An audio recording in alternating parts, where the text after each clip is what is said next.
അസ്സലാമു അലൈക്കും വറഹ്മത്തുള്ളാഹി വബറകാതുഹു. നമ്മൾ മനുഷ്യന്മാരാണല്ലേ, അതുകൊണ്ട് നമുക്ക് എത്ര എത്ര ആഗ്രഹങ്ങളാണ് ഒരു ദിവസം നമുക്ക് വരുന്നത്. പല രീതിയിലുള്ള ആഗ്രഹങ്ങളാണ് നമുക്ക് വരുന്നത്. സ്കൂൾ പഠിച്ചുമ്പോൾ നമ്മൾ ആഗ്രഹം എന്തേക്കാരം, നമുക്ക് നല്ല മാർക്ക് കിട്ടണം, നല്ല ഒരു ക്ലാസ്സിൽ ടോപ്പർ ആവണം, അല്ലെങ്കിൽ അങ്ങനത്തെ ഒക്കെ ഓരോ ആഗ്രഹങ്ങളാണല്ലോ നമുക്ക് ഉണ്ടാവുക. എന്താ പിന്നെ കുറേ മുട്ടായി വാങ്ങി തിന്നണം, അങ്ങനെയൊക്കെ ഓരോ ആഗ്രഹങ്ങൾ. പക്ഷേ വലിയതായപ്പോഴാണ് മനസ്സിലായത് നമുക്ക് എത്ര എത്ര ആഗ്രഹങ്ങളാണ് ഓരോ ദിവസവും കടന്നു വരുന്നതെന്ന്. ലൈഫ് എന്താണെന്ന്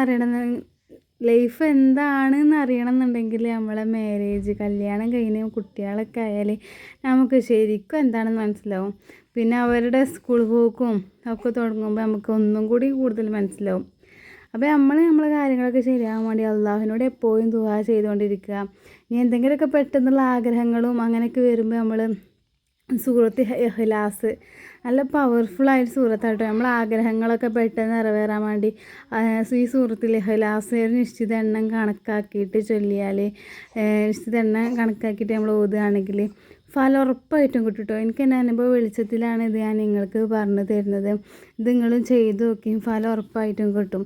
ചിലർ കളിയാക്കിയിട്ട് ഇപ്പോൾ ഇന്നലത്തെ മിന്നാനത്തൊക്കെ കമൻറ്റിൽ ഞാൻ കണ്ടു കേട്ടോ, പച്ച നോണാന്നൊക്കെ പറഞ്ഞുകൊണ്ട് കമൻറ്റ് കണ്ടപ്പോൾ അങ്ങനെ ചെയ്ത് നോക്കിയിട്ടല്ലേ അങ്ങനെയൊക്കെ പറയാൻ പറ്റുള്ളൂ. പക്ഷെ ഞാൻ ആ കമൻറ്റ് റിമൂവ് ആക്കി. ചിലർക്ക് അങ്ങനത്തെ കമൻറ്റ് കണ്ടാൽ അതിലേക്ക് ഒരു എന്താ പറയുക, ഒരു ചായ്വ് വരുമല്ലോ, അങ്ങനെ വരുമോ വെച്ചിട്ട്. കാരണം നമ്മൾ അള്ളാഹുവിലുള്ള വിശ്വാസം എന്തിനാ വെറുതെ ഇല്ലാതാക്കണത്. അങ്ങനെ ചെയ്ത് നോക്കിയിട്ട് വേണ്ടേ പറയാൻ. ചെയ്ത് നോക്കാതെ ഇങ്ങനെ അതും ഇതൊക്കെ വിളിച്ചറിഞ്ഞിട്ട് വല്ല കാര്യമുണ്ടോ? എനിക്ക് ഫലം കിട്ടിയിരിക്കണം കേട്ടോ.